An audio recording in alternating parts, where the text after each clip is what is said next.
You are listening to Down Home. Episode 8. We talked to Patty Jones about his early days of Halifax hip-hop and about his activist parents, Rocky and Joan Jones.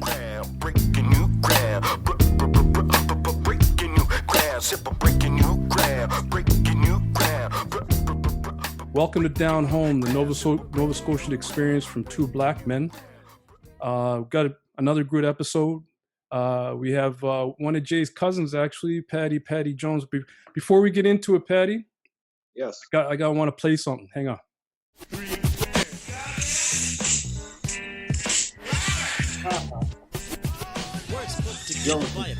Joe Run remix.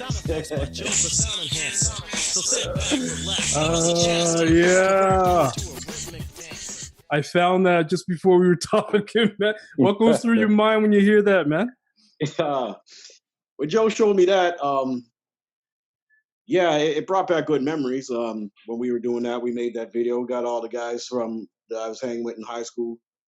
In the background, you got Andrew Paris, Todd Skier, Corey Smart, Glennie B, Troy Day, Junior Hamilton's, all the guys that we hung with and drank with are in the video. Glenn Grant is playing the sax. And it was a good time, man. That was a good time. It was a good era. It was a good time in hip hop. Yeah. So back then, what made you want to express yourself through hip hop? Well, I'll tell you that so my beginnings, my uncle Roger Jones and his friend Shane Coward were DJs, and they were in university, and we were always bugging my uncle Roger, we little nephews, and he was always trying, he'd always bring girls back to his place, and we asking him to could we stay over so we could tape his records and stuff like that, and we embarrass him in front of the girls and stuff like that. But I would say it's my uncle Roger we hipped us to like P-Funk. Like he lived in Truro, and my grandparents were in Truro. We go to his house, and we always wanted to run the Rogers room, the boys, because he had like Mothership and P-Funk posters all on the ceiling. Yeah. So when we sleep, all we were watching like these black men in spaceships and all this, and we were just like, wow. But so that's my beginnings. But the group that made me pick up a pen and said I want to try this was Run DMC. Really cool. When I heard Sucker MCs, that was it. That's still one of my favorite beats. It's still one of my favorite jams. One of the ones I will still recite to myself. Classic, man. It's classic. That song made me pick up a pen. That song, Sucker MCs. Awesome. That's dope. Yeah. I just wanted to try my hand at it, see what I could do, and if it's in you to express, like, I don't sit and write anymore. Like Jay, you can say this, like, if you're a writer, you're always gonna write. True. Even yeah. Just in your head, you got to rhyme in your head, and you used to write them down. But I still say rhymes come across. I don't write them down anymore, but Yeah. Well, it was a unique time for hip hop, man. The beginnings. So that was like the mid '80s, right? Yep. Mid '80s, man. You're talking I think that album came out in '82. 82. Around then. Wow. Yeah. My cousin Jason showed me that album. Oh. Because his mom Marsha used to always grab the latest, and I heard Grandmaster Flash, The Message, that album from Jason. I heard Sucker MC's album from Jason. My cousin Jason Gannon. Oh, yeah. I know Jason Gannon. Yeah. Goes by Jazzy. Yeah. Yeah. Now, I mean, I know you don't really. Do you think you'll ever gain any kind of inspiration now that you're back? Back to your roots. You have Joe Run there. No. Yeah. Do you think you would? Do you think you'd find the inspiration to do it again? You never know, man. You never know. Like Joe, even since I've been down here, Joe's like, he was doing a project and he's like wanted me to come on and so when we first group when we first started. I don't know if you guys want to go there, but I'll answer that one first. So yeah, I mean, you're like you said, when you're doing this, it's always in you. You always got ideas. I got tons of ideas that I never got a chance to do. I Yeah. mean, Joe is like on levels now. You know, all the guys that we were sampling, all the albums that we were sampling, all Joe's friends, like he's friends with all those DJs, Jazzy Jeff, Questlove, Biz, all them guys. Joe's tight with Tap Money, DJ Tap Money, all them guys, all De La Soul. Cool. So Joe's skills have like I like ballooned since we were doing it. So like I'm light years behind what where Joe is now.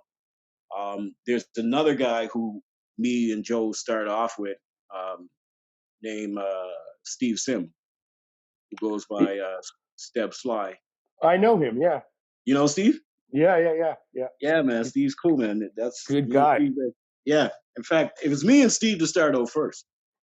But you know, his skills have grown like crazy too. So I was supposed to go out. He's in Lunenburg. I was supposed to go out by his place, me and Joe, and you know, we tried to do that every time that I'm down home. The three of us will go out to Steve's place, and then we'll just listen to music, try to create something, you know. Yeah. So yeah, definitely, I will get back and do something. Yeah, see, that's the answer I was looking for because I knew once you get back in that environment, you can't help because as a writer, you do step away for a while. I stepped away for a while, and during like the whole COVID situation, I've been picking up my pen more, and sometimes I'm writing ideas for songs down or just writing verses, and it's really become like a lifesaver for me. And Yes. it's just tapped that part of my soul that always needs that feeding, man. So no matter what happens with, I think it's something that you always do, even if you just get together and jam with your boys. Yeah. You know what I mean? That's a cause for inspiration as well. So I'm looking forward to it. And I'll tell you this, man, I'm getting a little something together. So you never know. I might ask you for a guest verse, man. We'll keep it Okay. Family Jones. You know what I'm saying? Okay. Well, I'm all set. A family affair. Yeah. Well, Jay, it's funny you say that, man, because when I was in Toronto, I put together a studio, went through the government program and the self-employment program, and I started a studio in my where I was living in the basement. Oh, cool. And I was working with a few artists, and I did a project. I'm not sure if you know up there an artist, a spoken word artist named Unblind. No, I don't. The name doesn't ring a bell, but Okay. but I'm going to check it out. Yeah. When I first came up to Toronto, he was pretty big, and I liked his stuff, and I worked on an album with him, a spoken word album. Just we didn't do it like a hip hop. I told him that we should try to remix this and put beats behind it, but the album we were working on was just sound effects and stuff like that. I didn't like doing the studio thing. I didn't like doing that. You're on other people's time, and it wasn't as fun for me. Yeah. However, the creative process is where it's most fun for me. Yeah. I think you more enjoy on stage. I didn't really enjoy on stage too much. No. I enjoyed the creating process. And when I had the home studio and I was making beats, you're right, that was therapy, man. That was therapy. In fact, I can't wait to even set up my turntable so I could just spin records. Yeah. I spun my own records in probably about 10 years. They've been packed away. Yeah. So I want to ask you a question. Now, of course, you were JROC, Just Respect Our Culture, which was the name of your band that you and Joe had.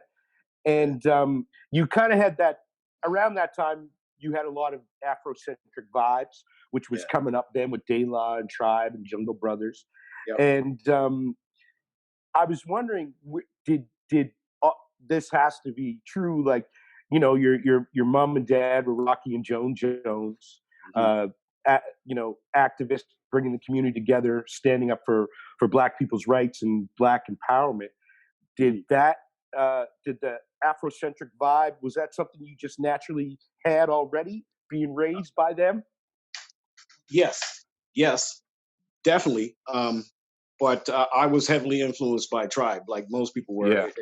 I think if you were an artist doing something at that time and I came out, there's no way you could not been influenced by them. The guys were so light years ahead on the production. It was just retarded. Yeah. It's Big just like, time. my God, that first album is like, you could put that on today. It's still butter. Like Yeah. Oh yeah. Right. Yeah. it. Yeah. Yeah. And I mean, the Jones have a long history in Nova Scotia, man. Uh, when my great grandfather passed away, that's sort of when I went to your mom's house after the funeral, and and then that was the first time I was, exposed to it where I actually could remember it because I was younger when at first, and then I just remember this immense pride and this stoic nature that Joan did have, and that must have led to a lot of memories. Like, what memories do you have being with your family when they were, in their efforts to affect change in the community? Oh my God, too many, man. I'll tell you my earliest. I'll start with my earliest memory is being a baby, being held by somebody out on Canard Street, um, and watching the firemen pull down the rest of our house. It got burnt down because, and how that story goes is how it was told to me. My aunt Donna, which is my mom's sister, she would have been a teenager, and when we were living on Canard there was always people staying with us. There was a big house. We were always had people staying there for a time or whatever. Because my dad and mom were doing a lot in the community. They had after school programs. They had everything. They were helping people with their college homework, with their high school homework, I didn't know these things were going on. We were very young. And so anyways, that one night, my aunt was staying up watching movies, and she was making popcorn on the stove, and the stove was in the back of the house in the kitchen. So when she went back at a commercial to go make the popcorn, she looked out the window and the house was on fire. Wow. So she woke everybody, and we got out. We don't know if that was the police, the Hell's Angels, or just my mom and dad were not making any friends at that time. If they weren't part of the community, so yeah, because they stood for such social justice, So yeah, they must have had a target on their back. I mean, your father wasn't he like monitored by like the FBI or CIA or something? He was when he invited Stokely Carmichael to come to Halifax to look at the situation in Halifax, which was the same, if not worse, than what was going on in the States. Because there's two books. Dad's book that he just that just got released. We'll go into that, but also there's another book about David Downey. Yeah. Called something Champ. I have that book, and it goes into that as well. The story of when Dad invited Stokely down to check out the situation. He came. Some of his guys had guns, and they weren't going to let them in the country. And then something like Dad claimed the guns as because he's a hunter and something like that. But yeah, everywhere they went, they were followed by the RCMP were like very, very afraid, very afraid. Canada had never experienced anything like this. They were shitting bricks. Wow. They would go down to the Aero Club. At the time, the Aero Club was still there, and there'd be snipers on the roof across the street. Wow. Followed them everywhere they went in the city, and had snipers everywhere. They tapped our phones forever. In fact, Derek, me and Corey used to joke about this. Corey used to call me up, and and then we on the phone, and all you hear is click, click, click. And Corey's like, "Hey, someone picked up the phone." I'm like, "Nah, that's just there. They're just tapping our. Don't worry about that, man. They always. Damn. It was always there. Like it was always there, and I don't quite remember it after I left, moved out on my own, but I'm sure they still did it. And then back in that probably was the late '80s. The RCMP held a big. I don't know if you guys remember this, but they held a big press conference, and it was on the news, and they were like, "Oh, we apologize to Rocky and Joan Jones for spying on you, and blah blah blah." And Really? yeah, this was on the local news. Oh wow. Yeah, and they said, "Oh, and we're returning all the files of all the spying that we did. We're returning all the files." Wow. And yeah, but when they got the files back, it was like like it would say, "Thank you for blank blank blank blank," Although and it was redacted. It was redacted. every third word was blocked out in black. Yeah, it was redacted. Throughout the whole report. Hmm. So it was just I don't even know what it was. It was just a effort try to make themselves look good, but they were not revealing anything. I mean, they're not idiots. They would have a lawsuit, but I don't know why they did that. Yeah. But that was fear, man. Yeah. Fear, it empowerment of the Black community. That's something that not to sound a bit conspiracy theory, but the white establishment fears an empowered Black community. Look at our brothers and sisters down in the States, right? Yeah. As soon as especially this last election, man, they feared the Black vote. Yeah. And did everything they could to suppress the Black vote, right? Because the white establishment does not want a powerful Black community. Yeah. Yeah. Yeah. But they know us better than we know us. They know us better than they know, and they will never. They were not always in a position of power, and they will never, ever, ever allow themselves as they will do everything in their power to not get back into that position where they were not in power ever again. Yeah. Yeah, well, that's why that's why a lot of those civil rights leaders and everything, they were killed, man. Boom. Yeah. Or handled or controlled.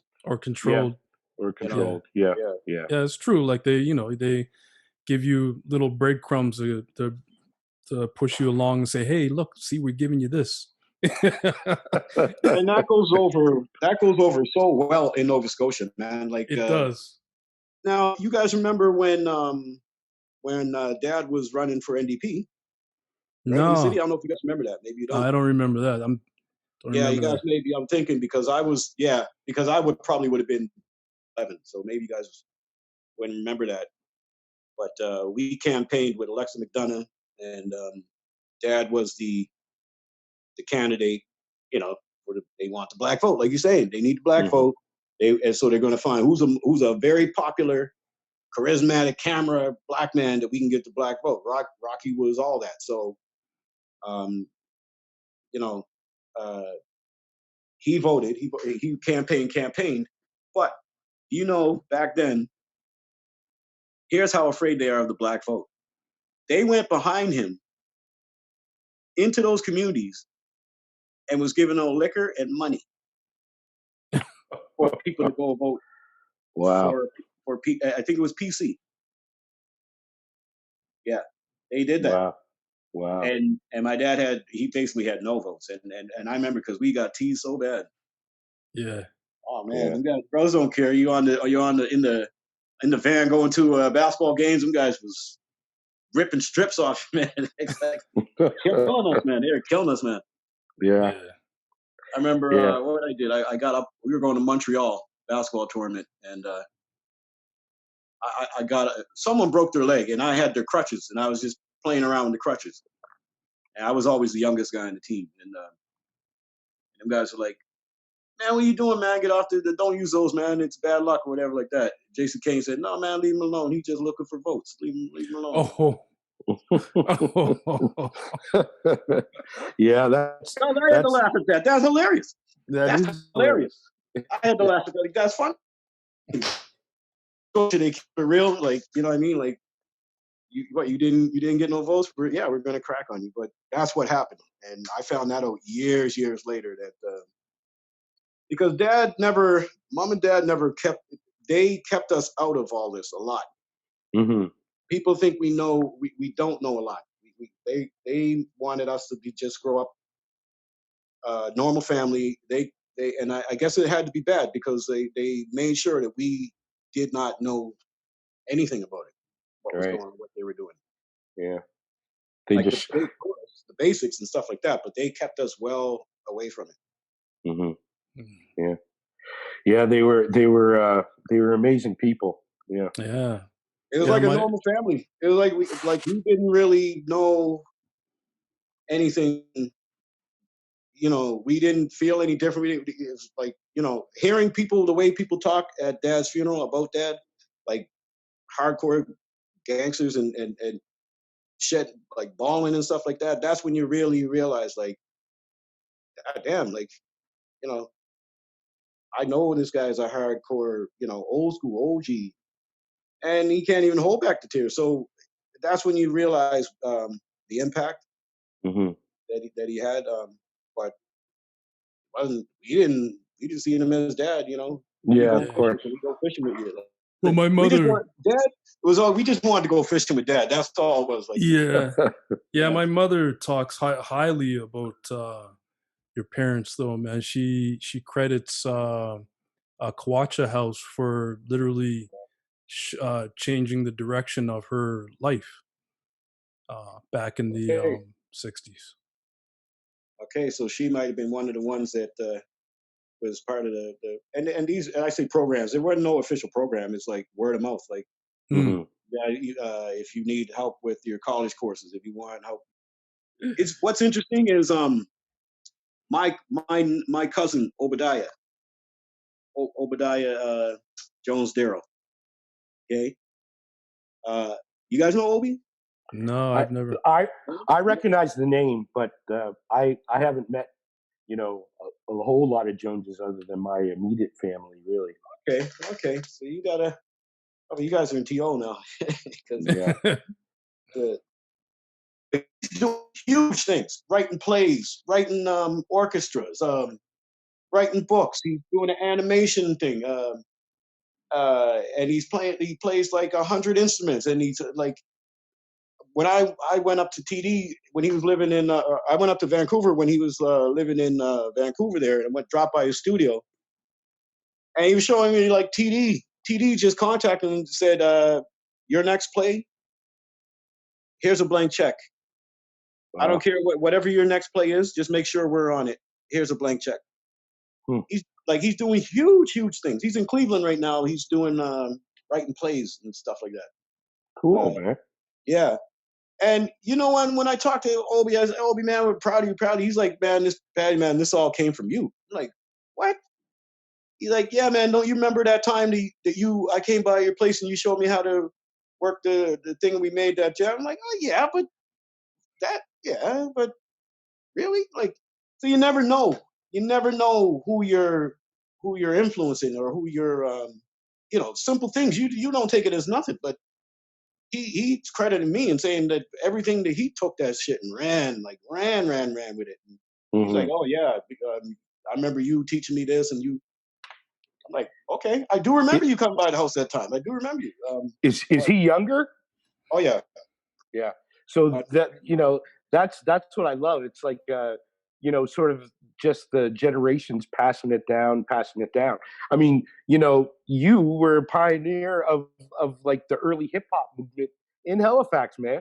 You know what I mean? Yeah. I'm proud of that fact. You know, I even had one of your tapes. I was like, "Oh, this." I knew you were my cousin. Didn't know you very well, but I was proud of that fact. And you know, I'm sure, you know, me writing and being into hip hop like I am, I'm more of a poet, but hip hop's a huge influence. But Mhm. I remember listening to your tape and going, "Oh man, this is my cousin, man, busting some rhymes," and that inspired me as well. You know, Nice, nice. so Because that's why I'm saying, man, I think you're going to get back into it because as you get older, your things start to change. You start really listening to what you want to say. At least that's where I'm at. And it's even talking about the legacy that our family left and really getting in touch with those roots to know where that power comes from, man. right, That right. is an amazing thing. And I honestly forgot it along the way. And but now I know where that strength comes from. Yeah, that's interesting you say that because I've heard the stuff you put out there, man. Your stuff is on point. Your stuff is Thanks, on man. point, man. Like, and you're improving and improving. I'm like, oh, and you're doing lots of live shows and shit, man. You were doing Yeah, I lots of. was. Yeah, yeah. You got a huge following too, like, Yeah, it was right? fun, man. Yeah. Yeah, man. So I mean, shit, like, yeah, man. Like, and Nova Scotia, you're right. I will get back into it. I can't not, right? You always have something that you're trying to say or your Hmm. expression. I mean, what you're talking about, me as the early pioneer, I was just a fan of hip hop. You know, some punk little kid that just wanted to, you just had to write. I wrote it, found Joe, put it to beats. I never even thought like. Sometimes, Jay, I go back and listen to some of the songs that I did, and I listen to Hmm. them. Hey, well, you wrote that? You were saying that stuff? I'm like, Yeah, damn, man. like how you were 19 saying that stuff. Like, I Yeah. think certain once you honestly, I think music and it can get you into a zone where shit will come through you that may not be necessarily your stuff, but it leaks out, and you Yeah. know, and you don't realize it at the time. But years later, when I look back at some of the tapes, I'm like, oh damn, that's a nice line. You wrote that? Like, Yeah. damn, you were all right. You were okay, Yeah. pretty good. I remember the song, man. Just respect our culture. Dope. It was dope. Had some James Brown samples in there and everything, man. And it was like that was the golden era. Just think. Now I know you moved back to Halifax. Mhm. What made you leave in the first place? So what made me leave in the first place was work. I Yeah. was looking for work, but it wasn't just that. And here, it's good. You just segued into that. That's a great segue because at that time, that's around the 90s, end of the 90s, and hip hop was changing. And Yeah. I just wasn't feeling it. I didn't understand it. I wasn't a part of that. I just knew like where they're going with hip hop now. I can't go there. I'm not about that. I don't bust caps and There's a lot of gangster rap. yeah, I don't do any of that. Mm. Yeah. And we grew up with hip hop that you wrote about what you know. Hmm. I think a lot of these youths are right now are writing about what they know. I think that's what's good about hip hop and music, period. But hip hop even more. It is a reflection of society because these are just people on the street that are in society and writing about their lives. So whatever they're writing about, now you do get the ones that you know exaggerate and and stuff like that. But when you Yeah. catch one that you can really kind of feel like someone just introduced me to Conway. I don't know if you guys know that rapper. He's out of Rochester. And they got a big crew, but they're all nice and they all sound like old school. Like their Hmm. rhymes, their samples, everything reminds you of that golden era, right? And they're saying they were influenced by that golden era. They were. So something like that. But a lot of the stuff out there is very commercial. It's become a big industry, big, Of course. Yeah. lots of money, Oh yeah. and but that's what happened. I just wasn't feeling it anymore. Got out of it. I was going heavy into Rastafari at that time. Hmm. Hmm. It was going heavy into Rastafari, and I wasn't feeling hip hop at all. Hip hop was going a different way, gangster and shooting, and I wasn't feeling that. So I went all the way into reggae and hip reggae, Yeah. and then I went to. So I don't know if you guys know, but I should explain this. This is part of the story. I'll come back. Remind me to come back. So to go back to you guys' earlier question, mom and dad were kind of pioneers because when they were 25 and they were in the city, they were doing the activist thing, and they were shipping. Halifax was shipping babies that weren't that were given up for adoption, or you know, young women that were having babies in Halifax. Mm-hmm. Uh, Halifax was shipping them to Boston. Really? Yeah, and they were saying that the black community here, they're not able to, they can't find good homes for them here. So and they were going to ship them to white families in in Boston area. So mom and dad got wind of this, and they were like big protests, big protests. So they went to the community and like, we got to stop this, and you know what I mean, this is wrong, this is our babies, and blah blah blah. And they were like, yeah, and then, so still nobody was doing nothing. So mom and dad, at 25, they had one child, which was my oldest sister, Tracy. Mm-hmm. As an example to the community, they said, we need to lead by example. They adopted 4 of us. So that's Augie, that's me, that's Casey, and that's Shaka, right? Mm-hmm. We were actually foster. I think Augie got adopted because he was the first one. I think I was the last one to come to the Jones family. Mm-hmm. So that's one thing. That's one. So now I just wanted to put that through because that was a huge precedent. Because who knows what my life would be if I was one of the babies that got shipped down? Because I was up for one of the babies getting shipped down there, and they had to fight to get all 4 of us. Right? Oh wow! Yeah, they had to I did fight. not know that. It was not easy. Yeah, and it was because they wanted to set an example to stop this, and I think it got stopped. But you know, they did that as an example. Now, fast forwarding back to what we were saying, why I left to Toronto. My real mom, okay, my real mom came from Jamaica. Followed my grandparents here to Halifax. Right, they came to go to Dalhousie. My grandparents. She came. They sent for her. She had me and my older brother and me here, and that's why I almost got shipped down there. But now, so I met her. I re-met her, and she moved from Halifax. She a long time ago. She was up in Toronto, had established herself. She's like, well, Pat, you might as well come up here and find work and blah blah blah. So I did that, and it was a whole. Toronto was great. Toronto was great. I love Toronto. Toronto was great. I love the diversity. I love the pace. I love the size. I love the opportunities. I loved everything about it. And so 20 years later, I'm back here. Yeah. So that's why I did leave. I left for 2 reasons. One, I had just met my mom, my birth mom, and it's around 96, 97, and then also there was no work.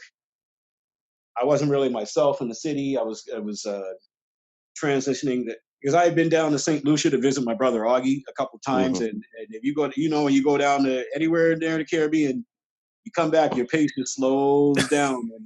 Yeah. I remember one time I came back from St. Lucia, and I was working in the mailroom at the Royal Bank Processing Center, and Ray Ida Coyote was working there too, and he had gone to, I forget what island he went to, and we came back at the same time, and we were working at the same place, and me and him were just, our afros were just grown and naughty, and we were just strolling around the place, and everybody's like, look at these 2 men. Like, we were just on this pace, right?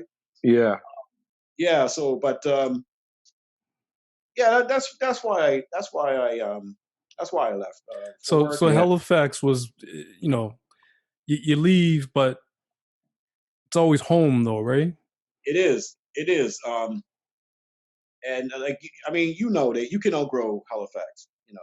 Halifax has a plateau, and if you want to go beyond, you got to come out of that city. Like I would come back every few months for a re up, get my Scotians re up, and then I go back to Toronto, right? Yeah. Get that Scotian vibes and energy, and then and then I would come back. Because if you stay there, and a lot of people know that, and a lot of people, Nova Scotians outside of Nova Scotia, will tell you, if you stay there, it's so comfortable, it will just lull you to sleep. Halifax has changed. It's changed a lot. Yeah. It's kind of looking like Little Toronto right now. You think Yeah. so? What are the biggest changes that you've seen? Condos everywhere. Condos Everywhere. everywhere. Do you remember? Well, St. Pat's High is knocked down, but you remember that underground parking lot that was right across from St. Pat's High? Yeah. Yeah. They knocked that down. They're gonna put condos there. Like all the Maynard, Kennard, all them side streets up from Gottingen, Yeah. all bought out by kind of yuppies, and Yeah. all them North streets, End. man. North End looks a lot different, huh? Wow. Yeah. Before we go, could we ask you about the you came back home and the new sort of venture you're starting? Yeah. If you don't mind, please. Yeah. So most of my time in Toronto, I was doing community gardens. And it's funny because innocence is such a protector. Because I was just so green and naive in Toronto that I hooked up in this program that was for youth. I didn't know it was for youth. And I got in the program because I was from Halifax, because the Ross was a Guyanese Ross, and he knew about Halifax, and he's like, "Oh, you're from Nova Scotia?" He's like, "Okay, you're in." And he let me in. I learned so much. We went into we were in Jane and Finch. We were in every hood in Toronto. We built a community garden. Cool, man. Right. That's what I was doing up there. So I came down here on a vacation, like I think last February, and I was by the house, and my sister Felania said, "Oh, Wayne Adams has a black gardeners program." I'm like, "What?" He's like, "Yeah, you should talk to him." I'm like, "Well, I got my insurance license. I'm trying to do insurance. I'm like, that's a long ways away from me. I don't know."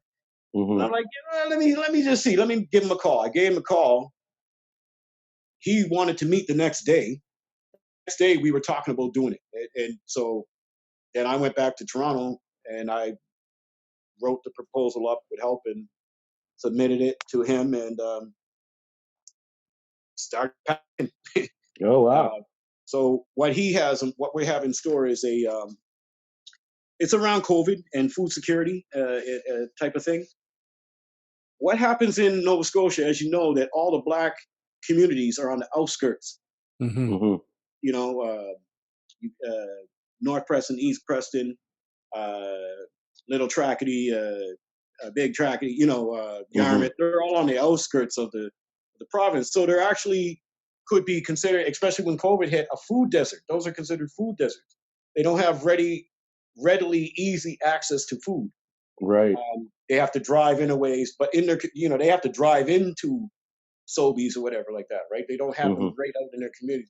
They're changing that a bit, but still for our communities, not quick enough. So COVID really showed people the importance of food and growing your own food.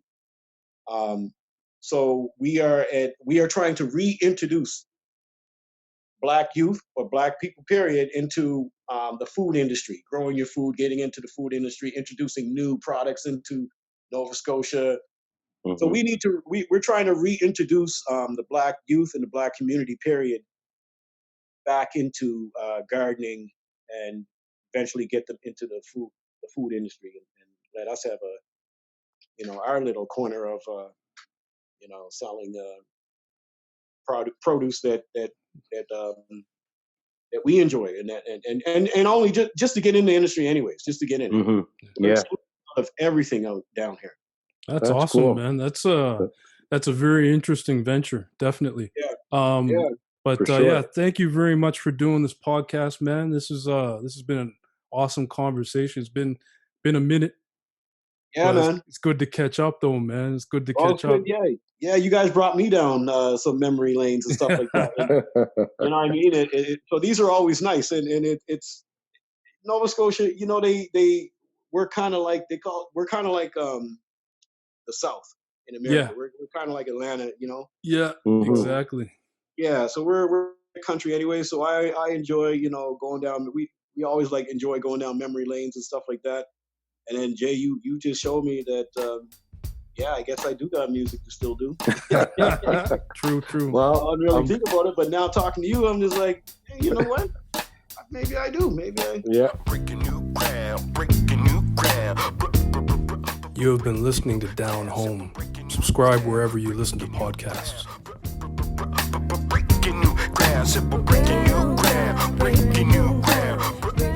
The song Breaking New Ground from The Breakdown. On a high plateau, from the one down below to the future of the funk.